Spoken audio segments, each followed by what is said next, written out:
What's up, my freaky fear family? I'm gonna do some micropastas for you today. Hope you enjoy them.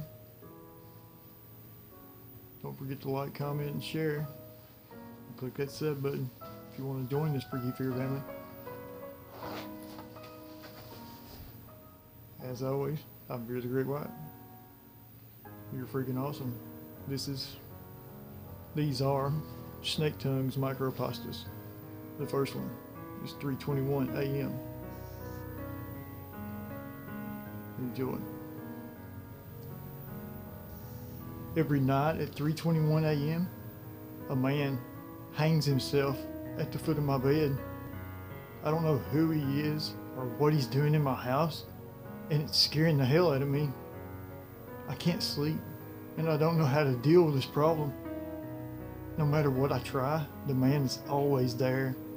Every night, I wake up and see him standing on my bedpost with a noose around his neck. As soon as I scream, he jumps backwards and hangs there. Then, at 3:22 a.m., his body disappears. I need you to help me. Just sleep in my room for one night.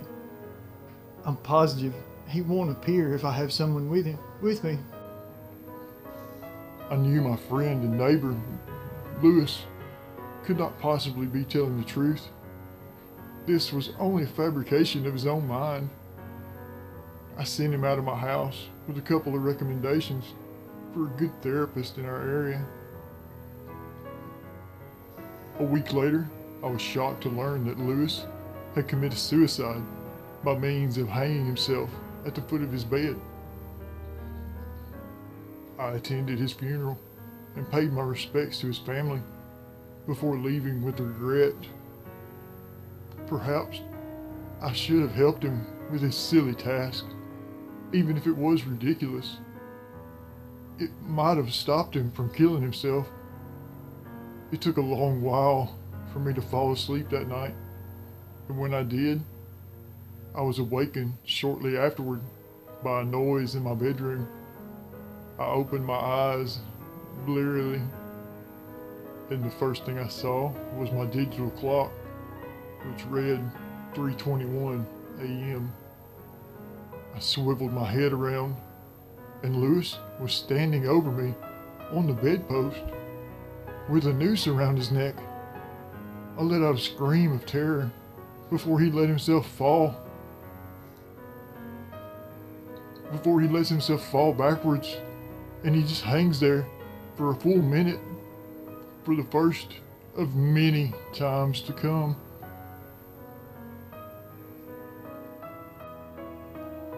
This one's called acid. Have you ever taken acid? I doubt that you have. I'm about to try it out in a moment for the first time in my life. I honestly think that I'm entitled to it after the shitty life that I've led. Call me what you will, but this is just the way I feel things have to go. It all started when my wife Claudia divorced me a month and a half ago. She meant the world to me, and the idea that she could even consider leaving me was alien in my mind. Then I found out about the affair she had had. A man who I had always considered a high school buddy of mine suddenly became the worst enemy I had ever known. I actually managed to get in a bar fight with that particular person. But what did that solve? Absolutely nothing at all. And all I got was a bloody nose and a broken arm for my troubles. That wasn't even the worst of it. What killed me was when she took the kids. That was the blow that destroyed my very life as I knew it. Both of my precious little children were torn from my loving arms and spend their entire lives with a cold-hearted woman that could never love them as I did. I take the acid quickly before I can change my mind. and then wash it down with a shot of scotch. According to the internet, consuming hydrochloric acid is a very effective form of suicide. This one's called The Final Film. I am the maker of over 23 snuff films. I shit you not. Now, I have been robbed of my youth, and I almost feel guilty for all the terrible things I've done. But then, I remember just how profitable this business was, and I regret nothing. You'd be surprised at how many people want the tapes that I used to make. All kinds of people too. Young and old, fair and ugly, short and tall, male and female. I guess that some people just have an animalistic side that they have to feed. In many of the movies, I was the man who was committing these dreadful deeds.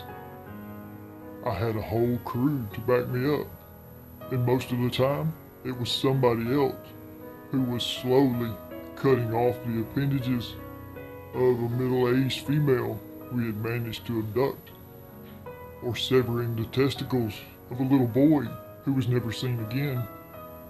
But sometimes, I just couldn't resist getting my hands dirty. The process just looked so interesting. All of what I had was spent far too quickly.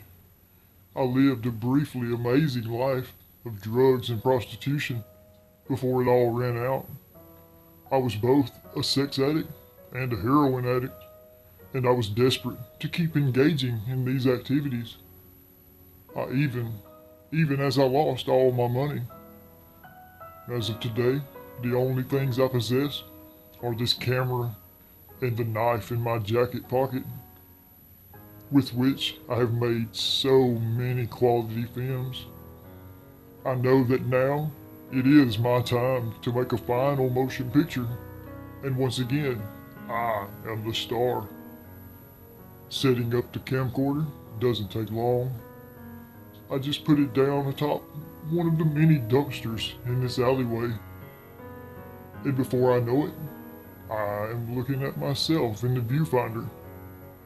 I backed up, making sure I am in the shot before taking the knife out of my pocket. It really is a beautiful thing. It's an Italian stiletto-style switchblade with a custom buck handle and a bayonet blade. I've used it plenty of times before, and today I will use it for the last time. I push the release button, and 5 inches of chrome steel slide out with a satisfying click. I step forward and press the red button for the last time before lowering the blade to my wrists.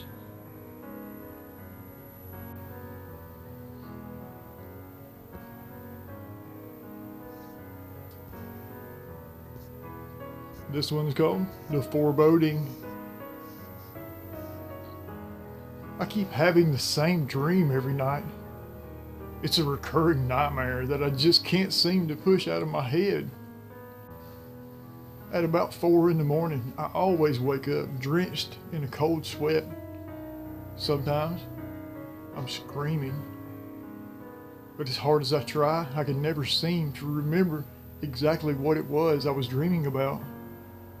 All I can recall are the smallest details, the emotion of dread and the feeling of a jerk in my stomach and gripping something in front of me very tightly in the dream before I awaken. I think it might be some kind of warning, a premonition of something that is to go wrong, terribly wrong, but what? What could it possibly be? Paranoia has taken over my mind and body. Everywhere I go, I live in constant fear that something or someone is hunting me down. This tension reaches a peak one day when I'm driving home from work. I noticed that the car behind me took the same turn as I did. Initially thinking that we must just be going in the same direction, I did nothing. Then we made the same turn again. And again. I felt the fear well up from deep within, and I began to accelerate. When we made the same turn once more, I began to drive 10 to 20 miles an hour over the speed limit, constantly looking behind me and at the rearview mirror. It was too late to see the little kid on his bike as he swerved in front of my car. When I slammed on the brakes, I felt a sudden jerk in my stomach, and my hands gripped the steering column tightly as the kid takes a full body hit to my car and makes it partially under the first set of tires. Hope you guys enjoyed that. Don't forget to like, comment, and share. And click that sub button if you want to join this Freaky Fear family. Don't forget to click the little bell so you'll be notified when new videos come out. As always, I'm FeartheGreatWhite. You're awesome. I love you all. I'm out. Bye.